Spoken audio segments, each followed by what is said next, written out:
David Chen, ang lalaking walang katulad. Kabanata 10:21. Nahulog si David sa pagmumuni-muni. Imposibleng hindi alam ng Martial Arts Alliance ang ganoong kalaking hakbang. Suggestion man o go away, walang pumihil sa kanya. Tila hindi nila sineseryoso ang kanilang sarili. Mabuti na lang, kung mas mababa ang tingin sa kanya ng kabilang panig, mas kapaki-pakinabang ito sa kanya, para magkaroon si David ng mas maraming oras upang linangin at dagdagan ang kanyang lakas.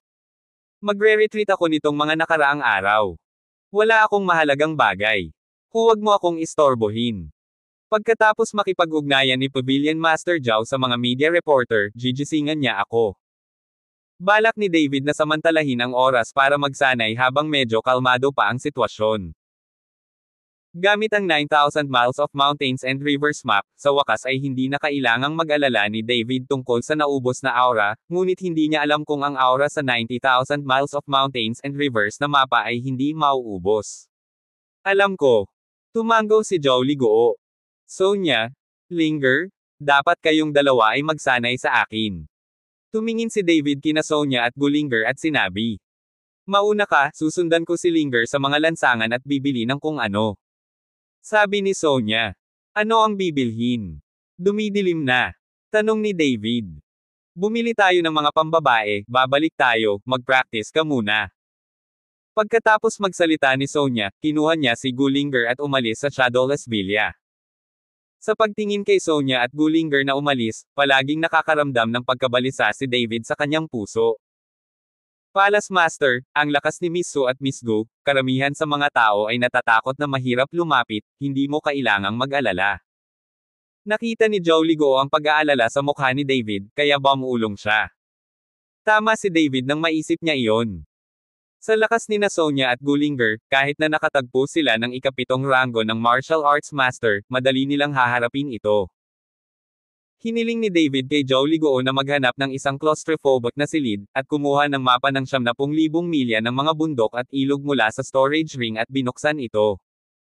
Ang isang espiritual na kamalayan ay agad na pumasok sa mapa, at si David ay pumasok din sa isang estado ng paglilinang. Sa kabilang banda, magkahawak kamay sina Sonya at Gulinger at naglakad sa mataong kalye ng Kyoto, tinitingnan ang magandang eksena sa gabi, puno ng pananabik ang kanilang mga mukha. Bagamat ilang beses na silang nakapunta sa Kyoto, hindi pa talaga sila namamasyal sa mga kalye ng Kyoto. Linger, may pedestrian street sa harap, mamili tayo. Tumingin si Sonya sa mga taong nasa harapan at kinaladkad si Gulinger. Sonya, late na tayo babalik, hindi naman magmamadali si David ha. Natakot si Gulinger na baka mawalan siya ng mahabang panahon, at nababalisa si David. Matagal na siyang naglilinang, bakit nagmamadali pa siya, ayos lang. Kinuha ni Sonya si Gulinger at naglakad. Ito ang pinakamaunlad na pedestrian street sa Kyoto, na may nakakasilaw na hanay ng mga bagay sa loob nito, at may iba't ibang merienda sa magkabilang gilid ng kalye. Nang makita ang mga merienda, nagliwanag ang mga mata ni Sonya at Gulinger. Matapos maglaro sa pedestrian street ng mahigit 2 oras, si Sonya at Gulinger ay naglakad pabalik na may hiccups. Kabanata 10:22. Pero pagkalabas na paglabas nila sa pedestrian street, 5 o 6 na kabataan ang sumalubong sa kanila, at ang ilan sa kanila ay halatang lasing at mukhang lasing. Matapos makita sina Sonya at Gulinger, isa sa mga kabataang naka-plaid suit na may middle score ay agad na nagdir ng kanyang mga mata at tinitigan sila ng diretso. Naramdaman ang titig ng binata, nagpakita ng pagkasuklam sina Sonya at Gulinger, pagkatapos ay nilagpasan ang mga kabataang ito at nagpatuloy sa paglalakad. Two little beauties, saan ka pupunta? May sasakyan ng kapatid ko na ipapadala sa iyo. Ang binata sa plaid suit ay pinahinto sina Sonya at Gulinger, sabi na may pagtatampo na tingin, at pinindot niya ang susi ng kotse, at ang isang Ferrari sa hindi kalayuan ay kumislap ng mga ilaw nito. Umalis ka. Kumunat ang noo ni Sonya at naiinis na sabi. Tara, medyo malakas ang maliit na magandang babae, yung tipong gusto ng kapatid ko. Sabi ng binata na naka-plaid suit, may gagawin daw siya kay Sonya. Malamig na sumangot si Sonya, isang bugzo ng hininga mula sa kanyang katawan. Ang binata sa plaid suit ay biglang nakaramdam ng malaking tulak, direktang itinulak siya 10 metro palayo, at bumagsak ng husto sa lupa. Sa pagkakataong ito, ang iba pang mga lalaki ay agad na natahimik at tumingin kay Sonya at Gullinger ng may pagtataka. Lahat sila ay kinusat ang kanilang mga mata, hindi makapaniwala sa lahat ngayon lang. Walang sino man sa kanila ang nakakita kay Sonya na kumilos ngayon, ngunit ang kanilang kasama ay lumipad palabas, ito ay H3L. Maraming tao ang tumakbo, tinulungan ang lalaking naka-plaid suit, at pagkatapos ay tumingin kay Sonya at Gullinger ng may takot. At ninisyon ni na Sonya at Gullinger ang ilang tao at nagpatuloy sa paglalakad. Nang madaanan ang Ferrari, marahang hinampes ni Sonya ang palad. Nakita kong bumagsak agad ang Ferrari, parang nabasag ng mabigat na bagay. Sa pagkakataong ito, lahat ng lalaki ay natulala, at hindi sila nag-react hanggang sa mawala sina Sonya at Gullinger. Hahaha, ang ganda ngayon, hindi mo nakita ang mga idiot na iyon, nakakatuwa. Tumawa si Sonya. Sonya, hindi pinaliwanag ni David. Sa ganitong lugar sa downtown, pinakamahusay na huwag gumamit ng iyong hininga kapag nakikitungo sa mga ordinaryong taong ito. Paano mo nakakalimutan? Tanong ni Gullinger kay Sonya. Ayos lang, hindi ako basta-basta nakapatay, tinuruan ko lang ng leksyon ang lalaking iyon. Walang pakialam na sabi ni Sonya. Habang naglalakad sina Sonya at Gullinger palabas ng downtown area at papalapit sa mga suburb, bigla silang nakahinga ng ilang beses at pinalibutan sila ng direkta. Kaagad pagkatapos, apat na nakamaskara na lalaking nakaitim ang hamarang sa daan. Naramdaman ng hininga ng apat na tao, ang mga mukha ni na Sonya at Gullinger ay agad na naging sobrang pangit. Sino ka? Tumingin si Gullinger sa apat at nagtanong. Hindi pinansin ng isa sa mga lalaking nakamaskara si Gullinger, ngunit diretsyong tumingin kay Sonya at sinabing, sumama ka sa amin. Sino ka? Bakit siya dapat sumama sa'yo? Tumayo si Gullinger sa harap ni Sonya. Ayaw naming gawin ito, mas matalinong sundin kami ng masunurin. May kumislap na lamig sa mga mata ng lalaking nakamaskara, at pagkatapos ay biglang lumakas ng ilang beses ang hininga sa kanyang katawan. Biglang, si Sonya at Gullinger ay tila natigilan, at walang makagalaw, na para bang nahuli sila ng isang the mountain was held down. Huwag mong sasaktan si Linger, sasamahan kita. Nang makita ito, nagmamadaling sinabi ni Sonya.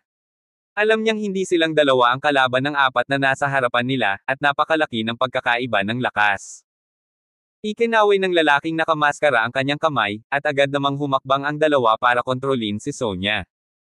Pagkatapos, sa bahagyang pagtalon, ang figure ay agad na nawala sa kadiliman.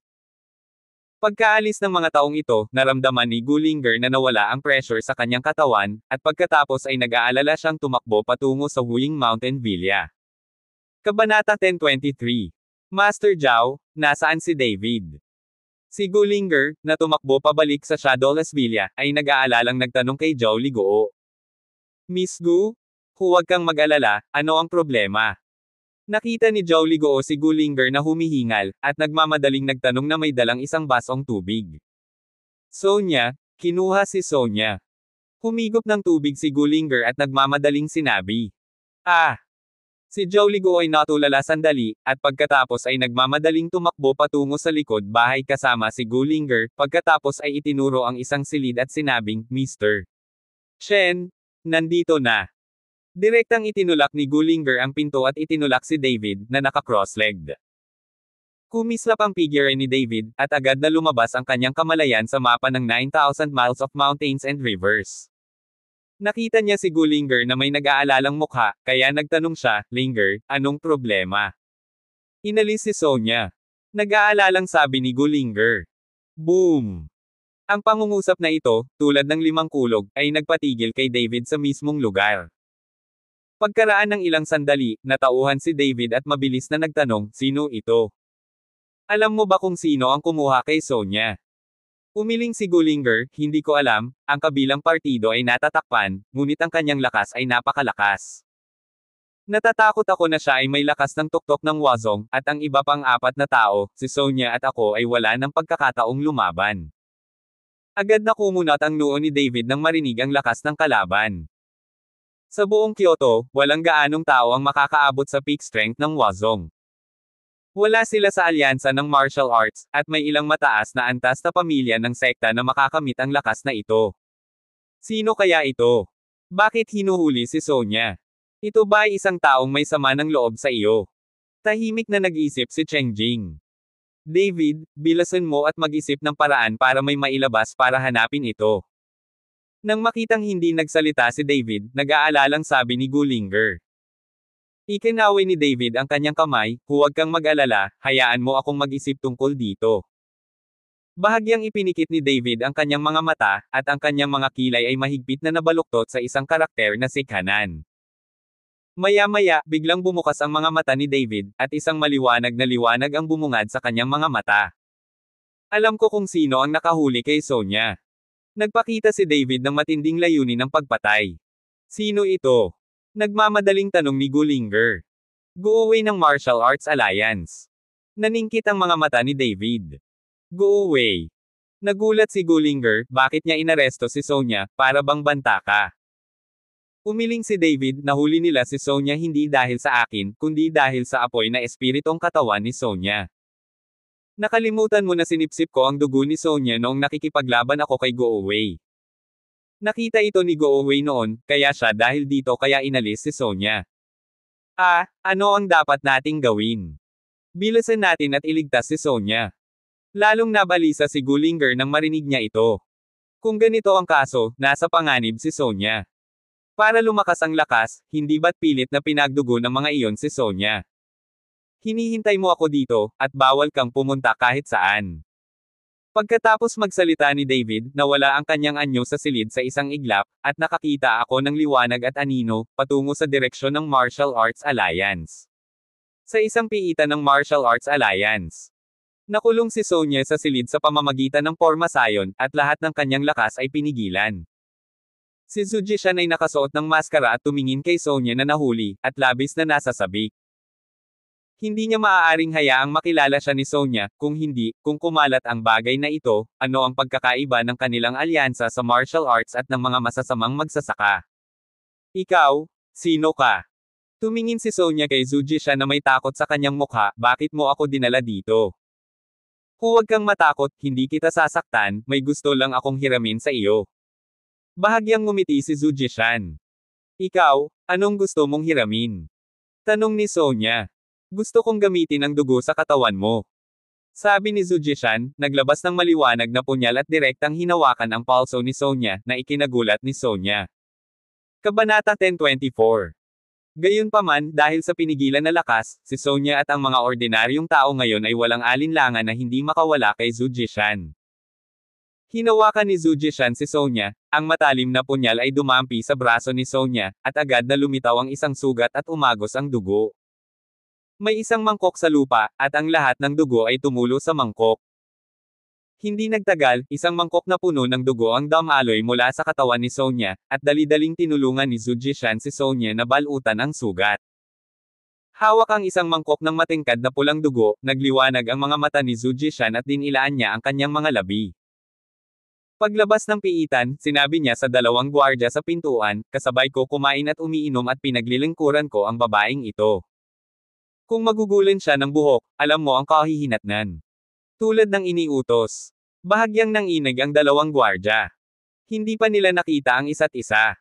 Ikinulong sila sa piitan at nagsilbi ng ganito. Panginoon, paano ito? Sa oras na ito, si Go-away, na naghihintay sa bulwagan, ay nakita si Zujishan na naglalakad palabas na may dalang mangkok ng dugo, at nagmamadaling nagtanong. Espiritual na katawan man ang babaeng ito o hindi, kailangan kong suriin ang kanyang dugo para malaman, ngunit ang bagay na ito ay dapat na ilihim at huwag ipaalam sa sinuman. Binalaan ni Zujishan si Go-away. Huwag mag-alala, ang pinuno, ang ilang mga tao na sumama sa akin ay ipinadala ko sa ibang mga lugar, at walang makakaalam tungkol dito. Kumpiyansa na sabi ni Go-away. Tumango si Zujishan bilang kasiyahan. Ngunit sa sandaling ito, isang manik at mabilis na aura ang agad na bumalot sa Martial Arts Alliance. Go-away, bakla ka, umalis ka dito. Sinundan ito ng galit na sigaw, na parang kumukulog, at tila nanginginig ang buong alyansa ng martial arts. Agad na nagbago ang mga ekspresyon ni Go-away at Zujishan, at pagkatapos ay pumasok sila sa looban sa isang iglap. Kailangang makita nilang dalawa, alin ang walang mata at nang ahas na pumunta sa Martial Arts Alliance para manggulo. Nang dumating ang dalawa sa bakuran, nakita nila si David na nakatayo doon na may hitsura ng galit, at ang malupit na pagpatay kay David ay patuloy na tumaas at kumalat. David, anong ginagawa mo sa martial arts alliance ko sa gabi? Hindi ka ba talaga natatakot sa kamatayan? Tumingin si Zujishan kay David na may malamig na ekspresyon. Hindi pinansin ni David si Zujishan, ngunit itinoon niya ang kanyang mga mata kay Go Wei. Ang kanyang mala-obsidian na mga mata ay naglalabas ng malamig at mabangis na liwanag, na nagbibigay sa mga tao ng walang katapusang pakiramdam ng pang-aapi. Go Wei, bitawan mo si Sonya sa akin. Kinagat ni David ang kanyang mga ngipin at sinabi sa hindi mapag-aalinlangan ng boses. Ano bang pinagsasabi mo? Bakit hindi ko maintindihan? Umiling si Go Weigo nang hindi alam kung ano ang gagawin. Huwag kang magkunwari, nahuli mo ang girlfriend ko. Kung hindi mo siya pakakawalan ngayon, pagsisisihan kita. Bahagyang naningkit ang mga mata ni David, at nagsimulang kumulo ang espiritual na kapangyarihan ng kanyang buong katawan. Nang makitang ganoon si David, biglang humagalpak ng tawa si Go Wei. Huwag kang magsalita ng ganyan, anong magagawa mo sa akin kung magaling ka? Si Go Wei ay hindi natatakot sa banta ni David. Kung ang dalawang tao ay mag-isang lalaban, ang lakas ni David sa tuktok ng wazong ni Go Wei ay hindi isang kalaban. Pakawalan mo siya. Isang malakas na sigaw ang pinakawalan ni David, na sinundan ng gintong pagkinang sa kanyang buong katawan, at agad na tinakpan ng mga kaliskis ang katawan ni David. Ang nakapangangilabot na espiritual na kapangyarihan ay pumapalibot kay David. Sa sandaling ito, si David ay parang isang araw na biglang lumilitaw sa madilim na gabi, na nagpapaliwanag sa buong alyansa ng martial arts ng napakatingkad. Tinatanong kita, pakakawalan mo ba ako? Nagtanong si David ng salita sa salita. Sabi ko, hindi ko maintindihan ang sinasabi mo. Nagbibiro ang mukha ni Go Wei. Kamatayan sa korte. Sa pagsasalita, biglang naging streamer ang anyo ni David, at mabangis siyang lumapit kay Go Wei. Ang malaking pakiramdam ng pang-aapi ay agad na nagpawi ng biro sa mukha ni Go Wei, napalitan ng marangal na tingin. Nakita ko na ang itim na liwanag ay nagsimulang lumabas mula sa mga palad ni Go Wei, at pagkatapos ay ang itim na liwanag ay naging mas maliwanag, at sa wakas ay naging dalawang itim na bola ng liwanag. Kabanata 10:25. Biglang lumabas ang magkabilang palad, at dalawang itim na bola ng liwanag ang direktang bumangga kay David. Boom! Agad na nagbanggaan ang dalawang nakakatakot na puwersa, na sinundan ng tunog na nakakabasag ng lupa. Dahil sa napakalaking shockwave, tumagilid at gumuho ang maraming bahay sa Martial Arts Alliance. Ang mga nakapaligid na residential area ay nagbukas din ng mga ilaw, gustong makita kung ano ang nangyari. Sa banggaan na ito, naitaboy ang figure ni David, at ang kanyang mga paa ay nag-iwan ng malalim na bangin sa lupa. Ang ginintoang liwanag sa katawan ni David ay lumabo ng husto, at nagsimulang lumitaw ang dugo sa mga sulok ng kanyang bibig, ngunit hindi ito pinansin ni David at desperado siyang muling sumugod kay Go Wei. Sa oras na ito, si Go Wei ay hindi gaanong magaling, ang kanyang katawan ay umindayog ng 2 beses, at ang kanyang mukha ay naging mapatla. Sa wakas ay nagsalubong ang mga kilay ni Go Wei nang makita niyang muling sumugod si David. Nang makitang nasa harapan niya si David, bago pa makakilo si Go Wei, binaril ito ni Zujishan gamit ang isang palad. Ang gininto ang katawan ni David ay sinampal ni Zujishan. Boom! Sa pagbagsak ng malakas sa pader, tumigil ang katawan ni David. Ang palad na ito ni Zujishan ay ginawang parang kutsilyo ang mga laman loob ni David, at ang kanyang mga mata ay puno rin ng dugo. Magkagayunman, nagngangalit si David at tumayo, tinitigan sina Go Wei at Zujishan. David, huwag mong isipin na may Mr. Shi sa likod mo, hindi ako maglalakas loob na patayin ka, maglakas loob kang pumunta sa Martial Arts Alliance para manggulo, ikaw ang una, sabi mo inaresto ni Direk Go ang girlfriend mo. May ebidensya ka ba? Pumunta ka dito nang walang ebidensya. Wala akong masabi dito, kahit patayin kita. Sabi ni Zujishan na may malungkot na mukha. Pinandilatan silang dalawa ni David, ngunit mas malinaw ang kanyang isip sa mga sandaling iyon. Bagamat naghinala siya na kinuha ni Go Wei si Sonya, ngunit walang ebidensya, ito ay kanyang sariling hula lamang. Ngayong manggugulo na siya, baka masira ang buhay niya dito, tapos ang lakas niya, malayo pa sa kalaban. Kung makakita ako ng ebidensya na nakuha ng iyong martial arts alliance si Sonya, tiyak na gagawin kong tuluyang mawala ang martial arts alliance. Pagkatapos magsalita ni David, tumalikod siya at umalis. Nang makitang napakayabang ni David, gusto ni Guo Wei na abutin at linisin si David, ngunit pinigilan siya ni Zhu Jishan. Leader, masyadong baliw ang taong ito, bakit hindi mo kunin ang pagkakataong ito para patayin siya ng diretso, kahit si Mr. Shi ang may kasalanan, may sasabihin tayo. Naguguluhang tanong ni Guo Wei. Huwag kang mag-alala, may mag-aalaga sa kanya. Tumingin si Zhu Jishan sa likuran ni David, at bahagyang tumaas ang sulok ng kanyang bibig. Kinaladkad ni David ang kanyang nasugatang katawan pabalik sa Shadowless Villa. David, ano bang nangyayari sa'yo? Nang makitang nasugatan si David, nagmamadaling sumulong si Gullinger at nag-aalalang nagtanong. Ayos lang ako. Umiling si David na may pag-aalala sa mukha. Nahanap mo na ba si Sonya? Patuloy na nagtanong si Gullinger. Hindi, ngunit sigurado akong nahuli si Sonya ng Martial Arts Alliance. Bagamat hindi ito inamin ni Guo Wei, kumbinsido si David na nahuli niya si Sonya. Kung gayon, ano ang dapat nating gawin? Hindi manganganib si Sonya, di ba? Napaluha si Gullinger nang marinig niya ito. Huwag kang mag-alala, hindi dapat mapatay ng mga taong iyon sa Martial Arts Alliance si Sonya. Walang maidudulot sa kanila ang pagpatay kay Sonya. Sa tingin ko, ang pagkakahuli nila kay Sonya ay dapat na may kaugnayan sa Fire Spirit Body ni Sonya. Inaliw ni David si Gullinger. Sa katunayan, si David mismo ay nag-aalala tungkol kay Sonya, ngunit sa oras na ito, maaari lamang siyang maging mas malakas. Kung siya ay nahulog, walang makakapagligtas kay Sonya, lalo pa ang kanyang ina.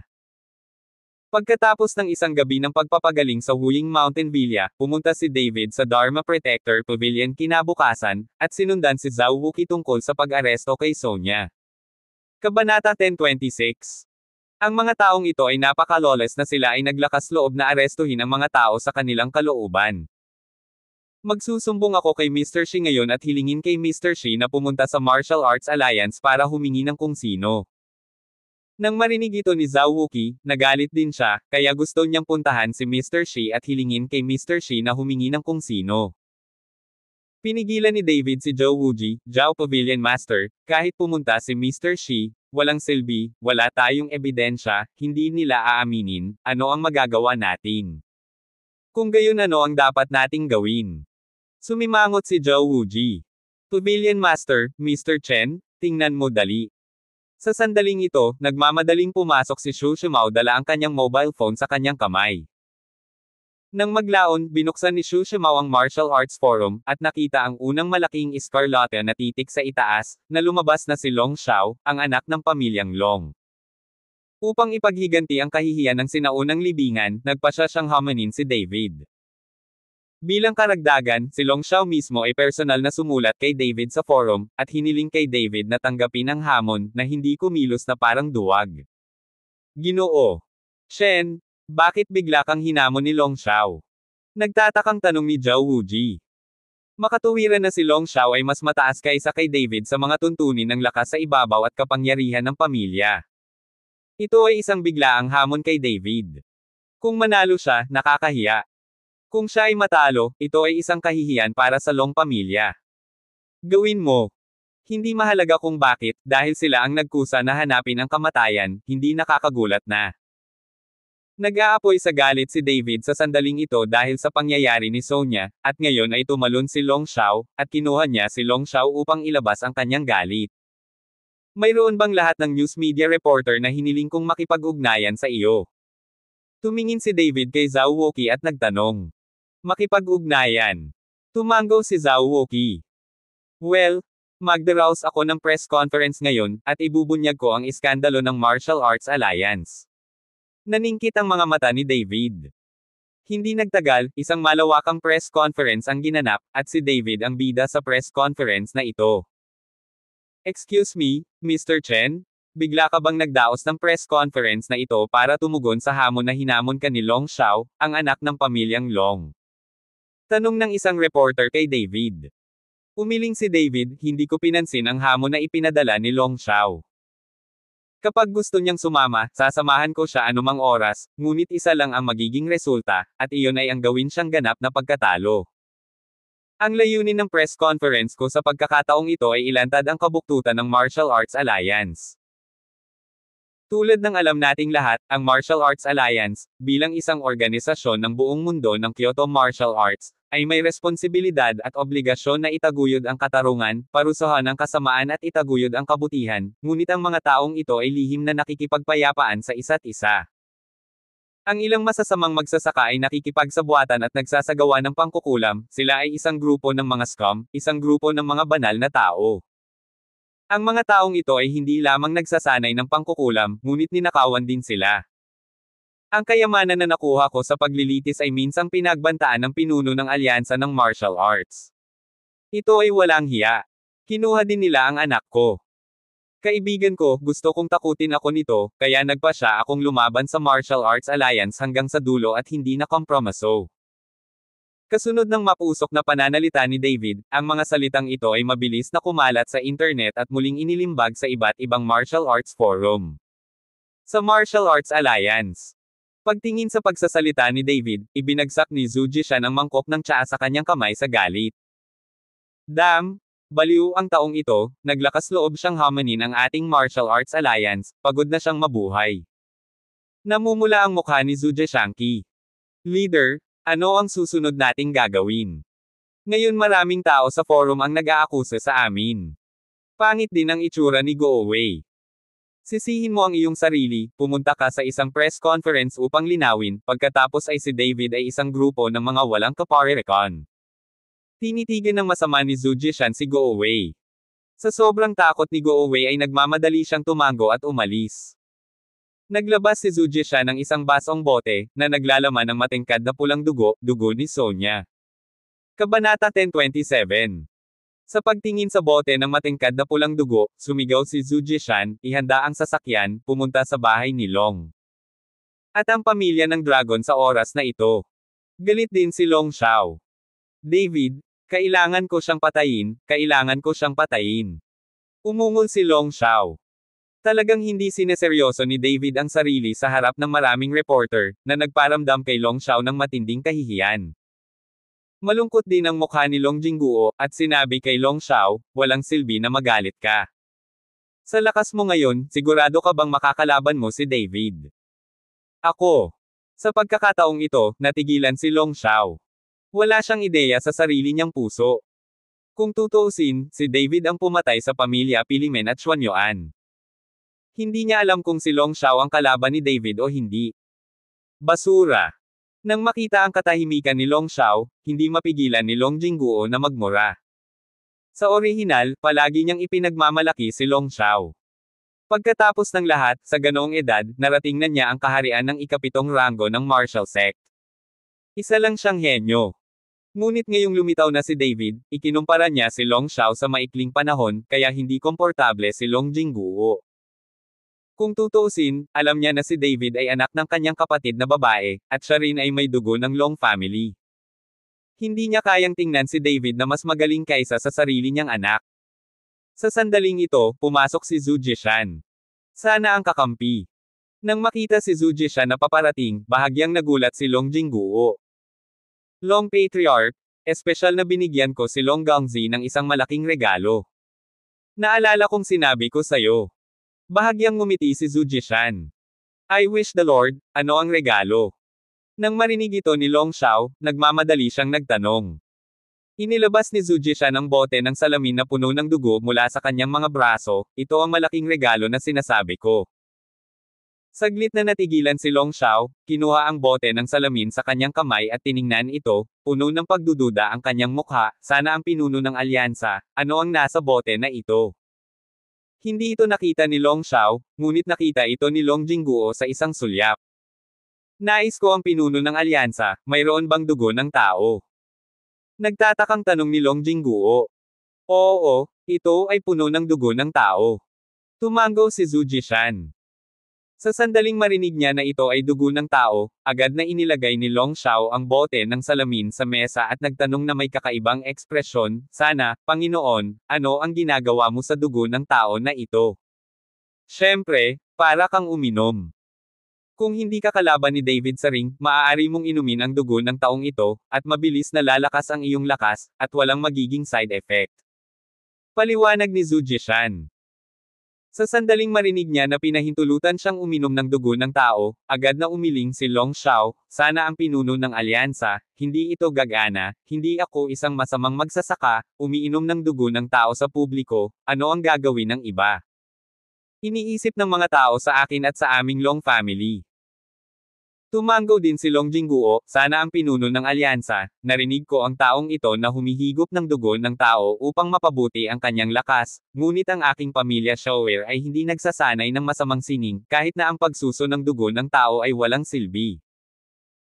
Hindi ito dugo ng ordinaryong tao, ito ay dugo ng isang apoy na espiritong katawan, hinayaan ko lang na inumin mo ang dugo kapag natalo ka kay David, at kung wala kang sasabihin, sino ang makakaalam ng dugo sa loob? Sinabi ni Zhu Jishan na may bahagyang malamig na mukha, dahil hindi mo ito pinahahalagahan, pagkatapos ay aalisin ko ito. Nang malapit ng kunin ni Zhu Jishan ang bote ng dugo, kinuha ito ni Long Jingguo sa kanyang kamay at sinabing, sana ang kabaitan ng leader ng alyansa, paanong hindi natin ito pahalagahan. Nang makitang sinabi ito ni Long Jingguo, napangiti si Zhu Jishan, kaya nagtanong siya, aling araw ang balak mong itakda ang hamon? Paano sa 3 araw? Hinanap ni Long Jingguo ang opinyon ni Zhu Jishan. Okay, kailangan kong bigwan ang espiritu ni David sa loob ng 3 araw. Tumango si Zhu Jishan. Hindi, ang 3 araw ay masyadong maikli. Sa sandaling ito, isang tinig ng hindi pagsang-ayon ang nagmula sa looban, na sinundan ng isang kulay abo puting matandang lalaki na pumasok na nakasuot ng damit na tao. Kabanata 10:28. Guro. Nang makita ang matanda, si Long Xiao ay nagmamadaling sumalubong sa kanya.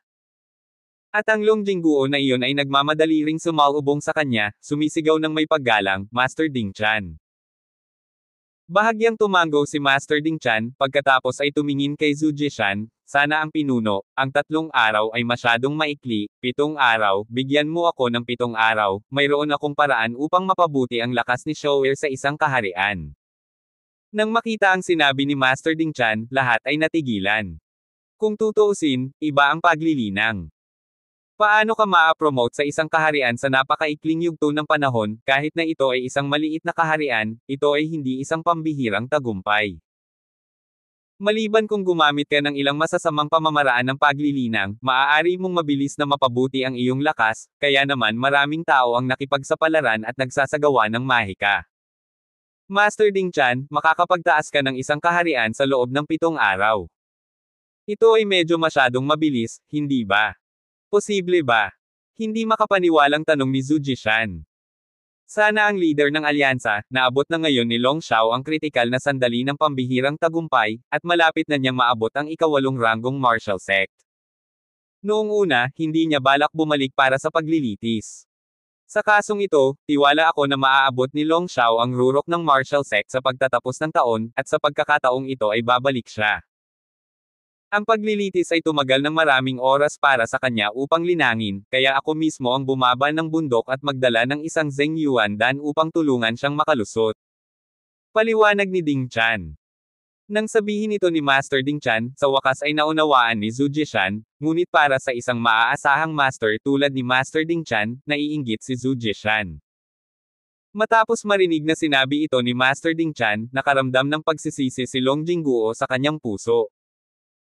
Sa orihinal, hindi plano ni Long Xiao na bumalik para sa paglilitis, ngunit dahil ang paglilitis ay nasa libingan ng emperador, tinawag ni Long Jingguo si Long Xiao upang maipasok ang kayamanan. Nagbalik. Ngunit sinong mag-aakalang wala siyang nakuha sa paglilitis, at binugbog ni David, na halos sumire sa mukha ni Long Xiao. Ngunit ang pagsisisi ngayon ay walang silbi. Buti na lang at personal na bumaba ng bundok si Master Ding Chan. Sa ganitong paraan, kung lalabanan ni Long Xiao si David, ito ay magiging 100% na pagkakataon. Master Ding Chan, maraming salamat. Huwag kang mag-alala, magpapadala agad ako ng isang tao na magkukumpuni ng ilang Daoist temple para kay Master Ding Chan para dumami ang mga followers ni Master Ding Chan. Nagmamadaling nagpasalamat si Long Jingguo kay Master Ding Chan. Napakagalang ni Patriarch Long. Dahil apprentice ko si Long Xiao, natural na mananagot ako sa kanya. Pinipilit din kitang maghanap ng liblib na lugar para sa akin. Tutulungan ko si Long Xiao na makalusot. Sabi ni Ding Chan. Mabuti mabuti. Paulit-ulit na tumango si Long Jingguo, at agad na inutusan ang isang tao na linisin ang isang patio, at inutusan ang sinuman na lapitan o istorbohin ito. Long Patriarch, parang kumpara kay David, siguradong mananalo si Young Master Long, pero sa arena, hindi matatalo hanggang mamatay si David, kaya ililigtas muna siya pansamantala. Kailangan mong sabihin kay Young Master Long. Binalaan ni Zhu Jishan si Long Jingguo. Nais kong makatiyak ang pinuno ng alyansa, ginagarantiyahan ko ito. Tumango si Long Jingguo. Kahit na hindi sabihin sa kanya ni Zhu Jishan, hindi hahayaan ni Long Jingguo na patayin ni Long Xiao si David, at magiging kapaki-pakinabang pa rin para sa kanya na panatilihin ang buhay ni David. Kyoto Guardian Pavilion. Lumapit si Zhao Wuqi kay David at sinabing, Mr. Chen, ang pamilyang Long ay naglabas ng hamon, at sa loob ng 7 araw, hahayaan nilang makipagkompetensya sina Long Xiao at Mr. Chen. Tumango si David, I see, pero hindi ko akalain na aabot ng 7 araw. Mukhang gusto nilang pagbutihin ang lakas ni Long Xiao. Buong tiwala si David sa pakikipaglaban kay Long Xiao. Hanggat walang aksidente, hindi niya kalaban si Long Xiao. Ginoo. Chen, anong gagawin mo? Walang mata sa arena. Gusto mo bang puntahan ko si Mr. Shi at hilingin sa kanya na mamagitin? Tinalo mo lang yang Long Xiao na yan. Kung si Mr. Shi ay lalapit, ang pamilyang Long ay hindi mangangahas na hindi magbigay ng mukha. Ayaw ni Zhao Wuqi na lumaban si David, halatang kinalkula ito ng kabilang partido. Kabanata 1029. Hindi, dahil gusto nilang ikumpara natin. Ikinaway ni David ang kanyang kamay, at pagkatapos ay nagpatuloy, ako ay atres din ng ilang araw. Kung wala nang iba, huwag kang lumapit sa akin. Okay. Tumango si Zhao Wuqi. Sa sandaling ito, isang miyembro ng Law Enforcement Pavilion ang dumating upang magulat ng nagmamadali. Pavilion Master, may pumunta kay Instructor Chen. Sinabi ng miyembro ng Protectorate. Sino yan? Nagulat si Zhou Wuji. Sa oras na ito, si David ay itinuturing na isang mainit na patata sa buong mundo ng martial arts ng Kyoto. Ang sino mang maglakas loob na lumapit kay David ay katumbas ng pakikipaglaban sa buong alyansa ng martial arts. Ngayon ay biglang may naghahanap kay David, na ikinagulat ni Zhao Wuqi. Sinabi niya ang kanyang pangalan ay Dong Jiahao. Sinabi ng miyembro ng Protectorate. Bakit siya nandito? Medyo nagulat si David. Hindi pa nakita ni David si Dong Jiahao mula nang magkahiwalay sila sa sinaunang libingan, ngunit hindi masama ang kanyang impresyon kay Dong Jiahao. Pagdating ng miyembro ng Protectorate sa bulwagan, nalaman ni David na umiinom si Dong Jiahao ng tsaa. Nang makitang paparating si David, nagmamadaling bumangon si Dong Jiahao at humarap kay David. David, kamangha-mangha ka, naglakas loob kang hamanin ang Martial Arts Alliance, matagal ko nang ayaw sa mga taong ito, ngunit hindi ako nangangahas. Paksin mo yang mukha mo, ang galing mo talaga. Bahagyang ngumiti si David, napipilitin lang akong maging walang magawa. Magagawa mo ito ng may kumpiyansa. Sinusuportahan kita. Ngayon na ang Martial Arts Alliance ay ang nangingibabaw na pamilya, dapat mayroong isang tao upang labanan. Tinapik ni Dong Jiahao si David sa balikat. Napangiti si David, hinahanap ako ni Kuya Dong, dahil ba siya pumunta para i-tout ako? Hahaha, touting you? Paano ko pa ito magagamit para hanapin ka, hindi mas maganda na bilhan kita ng grupo ng Navy soldiers direkta sa Martial Arts Forum. Hinahanap kita sa pagkakataong ito dahil sa isang mahalagang bagay. Sabi ni Dong Jiahao, 2 beses niyang nilinggan ang paligid. Ito ang Dharma Protector Pavilion, walang mata at tainga. Kakaiba talaga si David, ano kaya ang sasabihin ni Dong Jiahao, sobrang misteryoso. David, naaalala mo ba iyon Ningji? Tanong ni Dong Jiahao. Tumango si David, syempre naaalala ko. Tapos binyantaan ni Ningji si David nung time na yon, paano makakalimutan ni David. Mag-ingat sa batang ito, nabalitaan ko na siya ay nag-espiya sa kayamanan na nasa iyong kamay. Sabi ni Dong Jiahao sa mahinang boses. Haha, kung may kakayahan siya, halika at sunggaban mo. Hindi man lang ako takot sa Martial Arts Alliance, pero takot pa rin ako sa kanya Ningji. Walang pakialam si David. Bilang pinuno ng Martial Arts Alliance, personal na natagpuan ni Zhu Jishan si David at humingi ng mapa ng 70,000 milya ng mga bundok at ilog.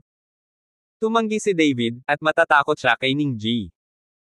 Ang mga Ginoo ay madaling pukawin, ang mga kontrabida ay mahirap bantayan, na si Ningji ay napakamapanlinlang, at ang lakas ng pamilyang Ning ay hindi mas masahol kaysa sa Martial Arts Alliance, mag-ingat ka. Nagbabala si Dong Jiahao. Well, salamat Kuya Dong sa pagpapaalala sa akin. Pasasalamat na sabi ni David. Nanatili sandali si Dong Jiahao at umalis, habang si David ay naglabas ng mapa ng 70,000 milya ng mga bundok at ilog, handang magsimulang umatras ng ilang araw. Ngunit nang siya ay naghahanda, si David ay tinawag muli. Tubili and Zhao, may iba pa ba? Lumabas si David ng silid at tinanong si Zhao Wuqi. Ginoo. Shen, may naghahanap na naman sayo. Sabi ni Zhao Wuji. WHO. Medyo nagulat si David, ang nangyari ngayon, laging may naghahanap sa kanya, at hindi sila magtagumpay sa pag-atres at paglilinang. Ningji ng pamilya Ning. Nang matapos magsalita si Zhao Wuji, nakita niyang may inakay si Ningji. Si Ningji ay sinundan pa rin ng matandang lalaki na tila nanghihina, ngunit sa pagkakataong ito, may isang pandak at napakahusay na lalaki sa tabi ni Ningji. Kuya Chen, manatili kang ligtas. May ngiti pa rin si Ningji sa kanyang mukha, na naging dahilan ng pagiging palakaibigan ng mga tao. Ngunit alam ni David na ang ganitong uri ng nakangiting tigre ang pinaka-nakakatakot. Kabanata 10:30. May kinalaman ka ba sa akin? Mahinahong tanong ni David. Kuya Chen, nandito ako para tulungan ka sa pagkakataong ito, wala talagang ibang kahulugan. Mukhang nakita rin ni Ningji na hindi siya tinanggap ni David, kaya sinabi niya. Tulungan mo ako. Bahagyang kumunat ang noo ni David, ano ang tinutulungan mo sa akin? Sinabihan lang siya ni Dong Jiahao na umalis, at darating agad si Ningji, na masyadong nagkataon. Kuya Chen, malayo na ang pinanggalingan ko, hindi mo ba ako hahayaang tumayo sa bakuran at magsalita? Bahagyang ngumiti si Ningji. Sinulyapan ni David si Ningji, pagkatapos ay mahinang sinabi, pasok. Pinangunahan ni Ningji ang isang tao na sumunod kay David sa silid. Sa sandaling pumasok siya sa silid, ang mga mata ni Ningji ay naakit ng larawan ng 7,000 milya ng mga bundok at ilog, at ang kanyang mga mata ay puno ng kasakiman. Naramdaman ni David ang kakaiba sa mga mata ni Ningji, kaya itinago niya ang mapa ng 70,000 milya ng mga bundok at ilog at direktang inilagay sa storage ring. Tiningnan ni Ningji ang storage ring sa kamay ni David, at mas lalong uminit ang kanyang mga mata. Master Ning, hindi mo ba kami ipapakilala? Sa pagkakataong ito, sabi ng lalaking nakasuot ng maikli at payat na lalaki. Sa wakas ay nakabawi si Ningji at sinabi kay David, Brother Chen, ito si Mr. Kaiyuango ng Northwest Wango. Naikuyom ni Go Kaiyuan ang kanyang mga kamao kay David, Brother Chen, nasa Hilagang Kanluran ako, at matagal ko nang narinig ang tungkol sa pangalan mo. Sa murang edad, maglakas loob na hamanin ang Kyoto Martial Arts Alliance. Anong batang bayani? Mas mabuting pag-usapan mo ito ng direkta. Hindi pinansin ni David ang Go Kaiyuan na iyon at direktang sinabi kay Ningji. Hindi niya gusto si Ningji noong una, at dahil ipinaalala lang sa kanya ni Dong Jiahao, laging nakabantay si David laban kay Ningji sa oras na ito.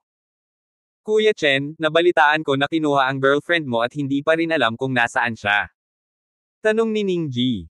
Tumango si David, hindi nagulat. Pagkatapos ng lahat, ang pamilya Ning ay isang malaking pamilya sa Kyoto, kaya hindi nakakagulat na may alam si Ningji tungkol sa ilang bagay. Brother Chen, masasabi ko sa iyo na ang iyong kasintahan ay nahuli ng Martial Arts Alliance at ngayon ay nakakulong sa piitan ng Martial Arts Alliance. Nagpatuloy si Ningji.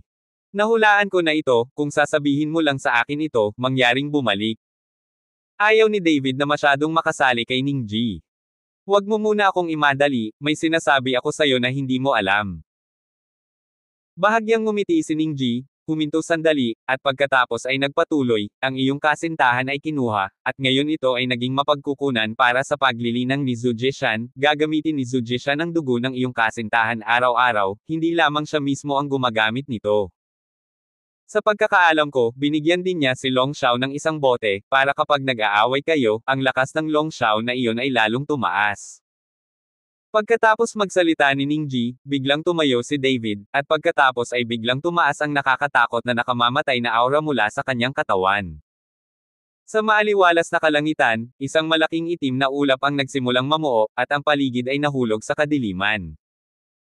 Bagamat inaasahan ni David na nahuli si Sonya ng Martial Arts Alliance, dapat ay dahil ito sa espiritual na katawan ni Sonya, at tiyak na pag-aaralan ng mga taong ito ang dugo ni Sonya. Ngunit ngayong narinig niya mismo si Ningji na nagsabi nito, hindi na napigilan ni David ang kanyang panloob na galit at layuning pumatay. Paano mo nalaman? Tumingin si David kay Ningji at nagtanong sa malamig na boses. Hindi mo kailangang malaman ito. Ang buong Kyoto ay hindi lamang isa sa Martial Arts Alliance. Kung may gusto akong malaman, natural na magkakaroon ako ng sarili kong mga channel. Nang makitang nagagalit si David, mas lumakas ang ngiti sa mukha ni Ningji. Sinasabi mo ba ito sa akin para sabihin na may paraan ka para iligtas ang girlfriend ko? Naisip ni David na ang dahilan kung bakit sinabi ito sa kanya ni Ningji ay dapat may paraan para iligtas si Sonya, ngunit kailangang may presyo, at ang presyo ay dapat ang 70,000 milyang mapa ng bundok at ilog at singsing na imbakan sa kanyang kamay. No. Hinaway-kaway ni Ningji ang kanyang kamay, huwag mong isipin na napakalakas ko, wala pa rin akong kakayahang iligtas ang mga tao mula sa piitan ng Martial Arts Alliance. Kabanata 1031. Kung ganoon, ano ang iyong pinag-uusapan? Kumunat ang noo ni David, puno ng sama ng loob ang mukha. Bagaman hindi ko mailigtas ang girlfriend mo, may kakayahan akong ayusin na magkita kayo. Gusto mo bang makilala ang girlfriend mo? Nagtaas ng kilay si Ningji. Ano ang presyo? Diretsyong tanong ni David. Tiyak na may halaga para matulungan ni Ningji ang kanyang sarili, ngunit para lamang makilala siya at alisin ang 70,000 milya na mapa ng bundok at ilog at singsing na imbakan sa kanyang kamay, hinding-hindi papayag si David. Ang presyo ay kailangan mong samahan kami sa Soolong Island. Sa sandaling bumaba ang boses ni Ningji, natigilan si David. Hindi niya akalain na magiging ganito ang presyo ng Ningji. Pumunta sa isla ng Soolong. Nagulat si David, ngayong lumipas na ang oras, ano ang gagawin mo sa isla ng Soolong? Ang dalawang dragon sa isla ng Soolong, isang yelo at isang apoy, ay matagal nang lumipas sa mga araw ng kalagim-lagim, at ang ice dragon ay inalis ni David at ang dragon na kristal ay naalis na. Hindi niya talaga maintindihan, ano ang ginagawa ni Ningji sa isla ng Soolong. Huwag ka nang magtanong tungkol dito, sabihin mo lang oo o hindi. Tinitigan ng mabuti ni Ningji si David at nagtanong. Paano ako maniniwala sa iyo, pagdating mo sa isla ng Soolong, wala kang gagawin sa akin? Alam mo na sa lakas mo ngayon, kung may gusto kang gawin sa akin, hindi ko talaga kayang tumakas. Ang isang peak wazong, isang ikawalong ranggong wazong, pagkatapos ay ang Northwest Wango Kaiyuan ay hindi bababa sa isang ikapitong grade wazong, si David ay imposibleng maging kalaban ng 3 taong ito. Huwag kang mag-alala, kami lang ni Mr. Go ang sasama sa iyo. Magiging hindi pabor kami sa iyo. Hindi mo man kayang talunin tayong dalawa, kapag nakatakas ka, natatakot akong hindi ka mapipigilan ng dalawa, di ba? Bahagyang ngumiti si Ningji. Saglit na nag-isip si David, at sa wakas ay nagngangalit ang kanyang mga ngipin. Okay, ipinapangako ko sa iyo, kailan mo ako dadalhin upang makita ang aking kasintahan. Hahaha, kahit kailan. Tumawa si Ningji. Hindi makapaniwalang tumingin si David kay Ningji, itong pamilyang Ning ay hindi kabilang sa sect family sa Martial Arts Alliance, ngunit malayang nakakapasok at nakakalabas sa mga piitan sa Martial Arts Alliance. Kung ito ang kaso, ang pamilyang Ning na ito ay masyadong nakakatakot. Nang makita ang mukha ni David na hindi makapaniwala, tinapik ni Ningji ang balikat ni David. Kuya Chen, napakalalim ng tubig sa mundo ng martial arts, hindi tulad ng nakikita mo sa ibabaw, kailan mo ako gustong makilala? Girlfriend, ipaalam sa akin ng direkta, ngunit pupunta tayo sa Soolong Island bukas. Kung gayon, pupuntahan ko siya ngayon. Sabik na sabi ni David. Sige, sumama ka sa akin. Tumango si Ningji. Sinundan ni David si Ningji palabas ng Protectorate Pavilion, at pagkatapos ay hinayaan ni Ningji na umalis muna si Go Kaiyuan at ang matanda, habang dinala ni Ningji si David diretso sa Martial Arts Alliance. Papasok ba tayo ng ganito? Medyo nagulat si David, kaya ba siyang ipasok ni Ningji ng ganito kahayag? Sumunod ka lang sa akin, huwag kang mag-alala tungkol sa iba. Pagkatapos magsalita ni Ningji, dinala niya si David sa gilid ng eskinita ng Martial Arts Alliance. Tumingin si David kay Ningji, nagtataka kung paano niya dinala ang sarili niya sa piitan ng Martial Arts Alliance. Nakita ko si Ningji na mahinahong naglabas ng parang metal na pulseres sa kanyang mga braso. Ang ibabaw ng pulseres ay patina, at ito ay mukhang napakatanda, na para bang ito ay hinukay mula sa isang sinaunang libingan. Pagkatapos nito, may sinabi si Ningji sa kanyang bibig, at pagkatapos ay inihagis niya ang pulseres sa hangin, at ang pulseres ay naging mas malaki sa hangin, at isang madilim na pasukan ang lumitaw sa pulseres. Gulat na tiningnan ito ni David, puno ng pagtataka, ano ito? Ito ay tinatawag na Chenkun Circle. Usap-usapan na ito ay ginamit ng ikatlong prinsipe na si Neza. Ang Chenkun Circle na ito ay maaaring dumaan sa kawalan at makarating sa anumang lugar na gusto mong puntahan. Dahil lang sa damage, 100 meters na lang ang kaya nitong i-transmit ngayon. Nagpakilala si Ningji. 100 metro. Hindi napigilan ni David na mapabuntong hininga. Kahit na ang Universe Circle ay isang magandang bagay, maaari lamang itong magpadala ng 100 metro. Masyadong walang lasa ang distansyang ito. Kabanata 1032.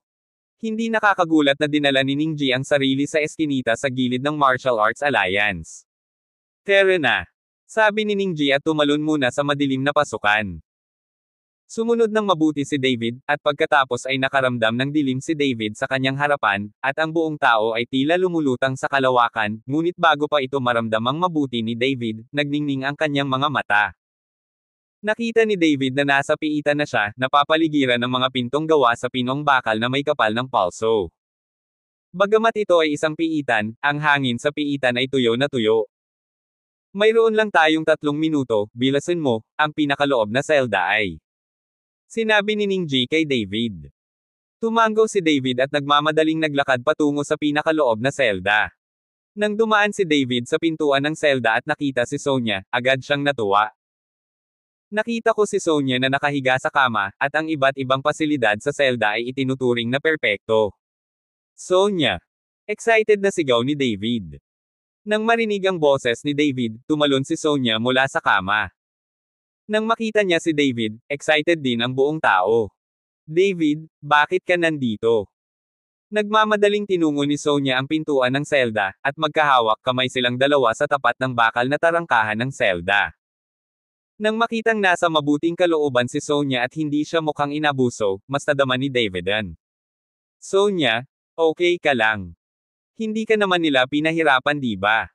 Nag-aalalang tanong ni David. Umiling si Sonya, napakahusay nila akong tinatreto, maliban sa pagkuha ng maliit na bote ng dugo mula sa akin araw-araw, wala na silang ibang ginawa. Paano ka nakapasok? Pagkatapos magsalita, nagtatakang tanong ni Sonya. Iba ang dinala sa akin, huwag kang mag-alala, tiyak na ililigtas kita mula rito, ang mga taong ito sa Martial Arts Alliance, ipapabayad ko sa kanila ang presyo. Gaya ng sinabi ni David, nagsimulang bumangon ang malakas na hangarin sa pagpatay sa kanyang katawan. Ilantad ang hininga dito, hindi ka ba mamamatay? Naramdaman ni Ningji ang layunin ng pagpatay kay David at nagulat siya. Nang marinig ito ni David, dali-dali niyang binawi ang hininga na kanyang binigay. Tumingin si Sonya kay Ningji at tinanong si David, sino siya? Isa sa aking mga kaibigan. Hindi sinunod ni David si Sonya para sabihin ang totoo, natatakot siyang mag-alala si Sonya sa kanya. 1 minuto pa, bilasan mo at magsalita. Tiningnan ni Ningji ang oras, at pagkatapos ay pinaalalahanan si David. David, nasa labas ka? Ingatan mo ang sarili mo, huwag kang pabigla-bigla, ayos lang ako dito. Sinabi ni Sonya kay David na natatakot siya na si David ay maging mapusok at salungat sa mga taong ito sa Martial Arts Alliance. Sa kasalukuyang lakas ni David, imposibleng maging kalaban ng Martial Arts Alliance. Pero hindi ko kayang panoorin ka dito, kailangan kong gumawa ng paraan para mapaalis ka. Sabi ni David na may pag-aalalang tingin. Okay, oras na, alis na tayo. Gaya ng sinabi ni Ningji, inihagis niya sa ere ang Chenkun Circle, at maya-maya ay lumitaw ang isang madilim na pasukan. David, Dapat kalmado ka? Hindi ako malalagay sa panganib dito, makatitiyak ka. Walang ganang tumingin si Sonia kay David at sinabing. Mahigpit ding hinawakan ni David ang kamay ni Sonia, puno ng pag-aatubili at paninisi sa sarili ang mga mata. Hindi, gusto kitang isama. Sa pagtingin kay Sonia, biglang hinawakan ni David ang dalawang bakal na rehas ng pinto ng kulungan gamit ang dalawang kamay, lahat ng espiritual na kapangyarihan sa kanyang katawan ay naipon sa kanyang mga kamay, at bigla niya itong sinira ng lakas. Gusto niyang basagin ang mga bakal, iligtas si Sonia, at ilayo silang magkasama. Gayunpaman, ang mga asul na ugat sa noo ni David ay nakaumbok, kahit anong pilit niya, ang mga bakal na bar ay hindi gumagalaw. Bilasan na natin, ang bakal na bar na iyon ay huwad ng pinong bakal na pino sa East China Sea, pabayaan mo, kahit isang marti ay hindi ito matitinag. Lumapit si Ningji at hinaila si David para sabihin. Kabanata 1033. David, huwag mong sayangin ang iyong lakas, alis na tayo dali. Si Sonia ay tumingin kay David ng ganoon at nanghihikayat ng may pagkabalisa. Gusto kitang iligtas. Kinagat ni David ang kanyang mga ngipin, at ang espiritual na kapangyarihan sa kanyang katawan ay nagsimulang sumabog. Sa sandaling ito, nagsimulang marinig ang mga yabag sa labas ng selda. Nang marinig ito ni Ningji, alam niyang may paparating, at nagmamadaling hinaila si David, halika, may darating.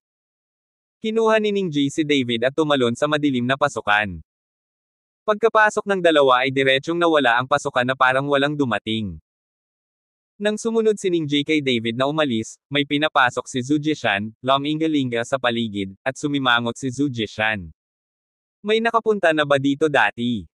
Tanong ni Zhu Jishan sa dalawang gwardya. Leader, walang dumating kanina. Sabi ng isa sa mga guard. Sandaling nag-isip si Zhu Jishan, at pagkatapos ay sinabi sa dalawang gwardya, alagaan mo ako, walang sino man ang pinapayagang papasukin sila nang walang pahintulot ko. Tulad ng iniutos. Bahagyang yumuko ang dalawang guard. Sumulyap kay Sonia, tumalikod si Zhu Jishan at umalis. Ayaw mo bang mamatay, anak? Sa eskinita sa gilid ng Martial Arts Alliance, pinandilatan ni Ningji si David. Kung hindi lang hinaila ni Ningji si David palabas, nadiskubre na sila. Sa lakas nilang dalawa, natatakot ako na sa isang iglap ay mapasuko sila. Tumingin si David sa dingding ng Martial Arts Alliance nang walang sinasabi, ngunit isang malamig na kinang ang sumilay sa kanyang mga mata. Nang makitang ganito si David, mahinang sinabi ni Ningji, huwag kalimutang mangako sa akin bukas. Pagkatapos magsalita, tumalikod si Ningji at umalis. Nanatili si David ng mahigit kalahating oras bago siya umalis na atubili. Bumalik sa Guardian Pavilion, nakita ni Zhao Wuqi na nakabalik na si David, at nagmamadaling humakbang pasulong at nagtanong, Mr. Shen, nakita mo na ba si Miss Su? Tumanggaw si David, ngunit wala siya sa magandang kalooban. Ang kanyang kasintahan ay nakakulong sa piitan ng Martial Arts Alliance, ngunit wala siyang magawa, na nagparamdam kay David na wala siyang silbi. Sa oras na ito, lumabas si Gullinger sa silid ni David, nakita si David na bumalik, at nagmamadaling nagtanong, David, nakita mo na ba si Sonia? Okay lang ba siya? Saglit na natigilan si David, saka tumingin kay Zhao Wuqi. Sinabi ni Zhao Wuqi na may nahihiyang ekspresyon, sinabi ko kay Miss Gu. Ayaw ni David na malaman ni Gullinger, dahil natatakot siyang mag-alala siya. Ngayong alam na niya, tumanggaw siya, I see, Sonia is fine. Oo naman, nahuli si Sonia ng mga lalaki mula sa Martial Arts Alliance. Grabe talaga ang mga lalaking ito. Galit na sabi ni Gullinger. Babayaran ko sila sooner or later. Ipinagngagot ni David ang kanyang mga ngipin, at ang kanyang mga mata ay puno ng galit. Sa pagkakataong ito, malamang na magwakas na ang puot sa pagitan niya at ng Martial Arts Alliance. David, narinig kong sinabi ni Pavilion Master Zhao na gusto mong pumunta sa Soolong Island kasama ang isang tao, at gusto ko ring sumama sa iyo. Nagkataon lang na gusto ko ring makita si Xiaoro. Sabi ni Gullinger. Hindi, manatili ka sa Dharma Protector Pavilion, babalik ako sa loob ng ilang araw. Agad na tumanggi si David. Hindi pa rin alam ni David kung anong gamot ang ibinebenta sa Ningji Gourd. Napakadelikado para kay Gullinger na sundan siya. Nang makitang hindi sumang-ayon si David, may gustong sabihin si Gullinger, ngunit nakita niya si David na ikinakaway ang kanyang kamay, medyo pagod ako, magpahinga ka muna. Sa pagkakataong ito, nang puntahan ko si Sonia, ito ay isang malaking dagok sa espiritu ni David. Nang makita ang sarili niyang babae, nakakulong sa piitan, wala siyang magawa. Ang sino mang maglalagay ng ganitong uri ng bagay ay madepress. Gustong humabol ni Gullinger, ngunit pinigilan siya ni Zhao Wuqi. Miss Gu, hayaan mong tumahimik si Mr. Chen, sa palagay ko ay hindi maganda ang pakiramdam niya ngayon. Nang marinig ito ni Gullinger, huminto siya at pinanood si David na papasok sa silid, at pagkatapos ay isinara ang pinto.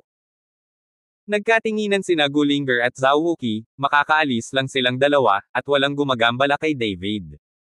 Kabanata 1034. Sa susunod na umaga, kinuha ni Ningji si Gu kay Yuan at pumunta sa Law Enforcement Pavilion para sunduin si David ng maaga.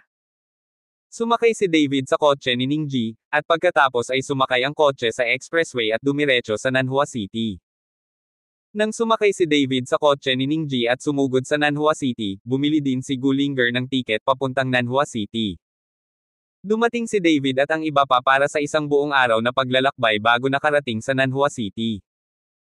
Pagdating sa Nanhua City, nalaman ni David na malaki ang pinagbago ng Nanhua City, at mas marami ang mga turista. At sa pier, may mga cruise ship sa lahat ng dako, at maraming mga ahensya ng paglalakbay, lahat ay may mga poster para sa isang araw na paglalakbay sa Soolong Island sa pintuan. Nang makita ang eksenang ito, medyo nalitaw si David. Kailan naging tourist destination para sa mga ordinaryong tao ang Soolong Island? Hindi ba ang Soolong Island ay binabantayan ng pamilya ng dragon?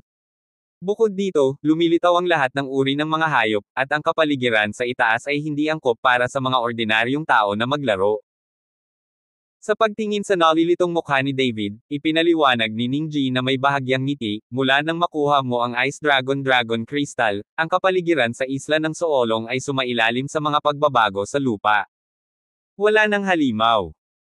Ang maalamat na Yanlong ay wala kahit saan, kaya inilabas ng pamilyang Long ang Soolong Island, na ginagawang isang banal na lugar ang Soolong Island para sa pamamasyal, at ang pamilya Long ay nakinabang ng malaki mula rito. Matapos makinig sa paliwanag ni Ningji, napagtanto ni David na naging ganito ang Soolong Island dahil sa kanyang sarili. Ngayon itong Soolong Island ay naging tourist destination na mapupuntahan ng lahat. Ano ang dinadala mo sa akin? Kakaibang tanong ni David. Sabi ko, sikreto mo muna. Ngumiti si Ningji, hindi mo ipapangako sa akin kung ano ang gagawin ko, di ba? Hinatid kita para makilala ang girlfriend mo. Huwag kang mag-alala dahil nangako ako sa iyo, sasama ako sa iyo. Mahinang sabi ni David. Ngumiti si Ningji at hindi umimik, ngunit naghanap ng hotel na matutuluyan, at maaga silang aalis bukas ng umaga. Pagkaraan pa lamang ni David at ng iba pa ay tumuloy, nagpakita rin si Gullinger sa Nanhua City, ngunit siya ay nanatili sa ibang hotel. Magtagal. Nang mag-check-in si Gullinger, may biglang tumawag sa kanya. Hinanap ni Gullinger ang katanyagan at nalaman na si Gu Wentian iyon. Lolo. Puno ng pananabik ang mukha ni Gullinger, nagmamadali siyang lumapit at niyakap si Gu Wentian. Lolo, bakit ka nandito? Nabalitaan ko na may bagong tourist destination sa Nanhua City, ito ay tinatawag na Soolong Island. Ito ay parang tagsibol sa buong taon at ang tanawin ay napakaganda, kaya't hiniling ko sa iyong tiyo Su na maglakad doon, palaging nananatili sa Horendel. Masusuffocate ka. Tumawa si Gu Wentian. Linger. Sa pagkakataong ito, sumigaw din si Ruben. Tito Su. Binati ni Gullinger si Ruben. Sa likod ni Ruben, naroon sina Lin Chanho at Chifeng, na parehong tila naka-recover mula sa kanilang mga pinsala. Hello, Linger girl. Sina Lin Chanho at Chifeng ay sabay na kumusta kay Gullinger. Tumanggaw si Gullinger, ito ay isang tugon. Linger, bakit ka nandito? Paano si David at ang iba pa? Sa oras na ito, tinanong ni Gu Wentian si Gullinger. Nabalitaan ko rin na mayroong Soolong Island na may magandang tanawin, kaya pumunta ako upang maglaro, si David at Sonia ay wala sa akin. Hindi alam ni Gullinger kung paano susundan si Gu Wentian. Tutal nandoon din si Ruben. Masasabi bang inaresto si Sonia, at lihim niyang sinundan si David? Nang marinig ito ni Guwentian, biglang nanlamig ang kanyang mukha, at dali-dali niyang hinaila si Gu Linger sa isang tabi. Linger, ano ang problema? Nakikipagtalo ka ba kay David? O baka ayaw na sayo ni David? Lolo, saan mo gustong pumunta? Magkasundo kami ni David, wag mo nang isipin, gusto ko lang lumabas mag-isa. Sabi ni Gu Linger na nakakunot ang noo. Ayos lang kung walang awayan. Nakahinga ng maluwag si Gu Wentian. Noong una ay gustong lumabas ni Gu Linger upang hanapin ang kinaroroonan ni David pagkatapos kumpletuhin ang mga pamamaraan sa pag-check-in, ngunit ngayon ay wala ng pagkakataon. Kabanata 1035. Sa susunod na umaga, maagang bumangon sina Gu Wentian at Ruben. Bumili sila ng tiket para sa isang Lockery cruise ship. Nang sumakay sila kagabi, nag-book din si Gu Wentian ng isa para kay Gu Linger. Linger, matagal ka nang hindi namimili ni Lolo. Sa pagkakataong ito, naging masaya kami sa loob ng 2 araw. Ibinigay ni Gu Wentian kay Gu Linger ang baniling tiket. Sa pagkakataong ito, sinundan ni Gu Linger si David. Natatakot siyang malagay sa panganib si David. Kung sinundan niya si Gu Wentian at ang iba pa, paano niya mahahanap si David? Lolo, ako. Gustong tumanggi ni Gu Linger, ngunit hindi niya alam kung paano ito sasabihin. Ano ako, ayaw mo bang makasama si Lolo, ayaw mo ba sa katandaan ni Lolo? Tanong ni Gu Wentian na nakataas ang mukha. Hindi. Paulit-ulit na iwinagayway ni Gu Linger ang kanyang mga kamay. Hindi, pagkatapos ay sumama ka sa amin. Hindi sinasadyang hinaila ni Gu Wentian si Gu Linger at umalis. Maya-maya, dumating ang lahat sa pier. Sa oras na ito, maraming tao sa pier, at maraming barko ang nakadaong sa dagat. Kabilang sa kanila ang isang malaki at napakarangyang cruise ship, na siyang barkong sinasakyan ni Gu Wentian at ng iba pa. Hindi mababa ang pamasahe sa barkong ito, kaya walang gaanong boarding gate sa cruise ship na ito, ngunit lahat sila ay mga taong may status sumakay ng marangyang cruise tulad nito. Pagkatapos suriin ni Gu Wentian ang mga tiket at sumakay sa bangka, patuloy na lumingon si Gu Linger, gusto niyang makita kung nasaan si David. Gayunpaman, mayroong libu-libong tao sa pantalan. Kung nais mong makahanap ng isang tao, walang alinlangan na makakahanap ka ng isang karayom sa isang dayami. Linger, ano bang nangyayari sa iyo ngayon? May hinahanap ka ba? Nakita ni Gu Wentian na patuloy na lumilingon si Gu Linger, kaya nagtanong siya. Hindi, titingnan ko lang. Si Gu Linger ay nagmamadaling sumilay ng ilang ngiti. Nakatayo sa deck ng cruise ship, nakatingin sa cruise ship na dahan-daang nagsimula, nag-aalala pa rin si Gu Linger kay David. Sinabi sa kanya ni Zhao Wuqi na si Ningji ay isang napakasamang tao, kaya naman labis na nag-aalala si Gu Linger. Nang mag-alala si Gu Linger kay David, bigla siyang nakaramdam ng pagkabigla, at naramdaman niya ang 3 aura na papalapit sa kanya. Karamihan sa mga tao sa cruise ship na ito ay mga ordinaryong tao. Kahit na mayroong ilang mga mandirigma, sila ay panloob na mandirigma lamang, at kakaunti ang mga Panginoon. Sa cruise ship na ito, ang lakas ni Lin Chanho at Chifeng ay kayang durugan ang lahat. Ngunit ang 3 paghinga na ito, nararamdaman ni Gu Linger na ang lakas ay hindi mas mababa kaysa sa kanyang sarili. Nang tingnan ni Gu Linger ang 3 hiningang ito, nagulat siya nang makitang si David iyon at ang iba pa. Nang makitang si David iyon, gusto ni Gu Linger na magtago, ngunit sinabihan siya ni David na huwag siyang payagan. Palihim na siyang sumusunod, natatakot na magalit si David. Gayunpaman, natuklasan din ni David si Gu Linger sa oras na ito. Nang makita ni David si Gu Linger, bahagyang nagulat ang kanyang buong katawan, ngunit hindi siya lumapit para batiin si Gu Linger. Kuya Chen, anong problema? Naramdaman ang kakaiba ni David, nagtanong si Ningji. Nako, ayos lang, baka malamig ang simoy ng dagat, balik na tayo. Bahagyang ngumiti si David. Sige. Tumango si Ningji. Pero nang tumalikod na si David at ang iba pa at gusto nang bumalik sa cabin, may biglang sumigaw kay David. David. Kaagad pagkatapos, maraming tao ang nagmamadaling pumunta kay David. Napalingon si David at agad na sumimangot. Nakita niya sina Ruben, Gu Wentian, Lin Chanho at Chifeng na naglalakad palapit sa kanya na may masayang mukha. Sa oras na ito, iniisip ni David na magpanggap na hindi niya sila kilala, na halatang imposible. Nang makita ito, walang pagpipilian si Gu Linger kundi ang sumama sa kanila. Tito Su, sinaunang.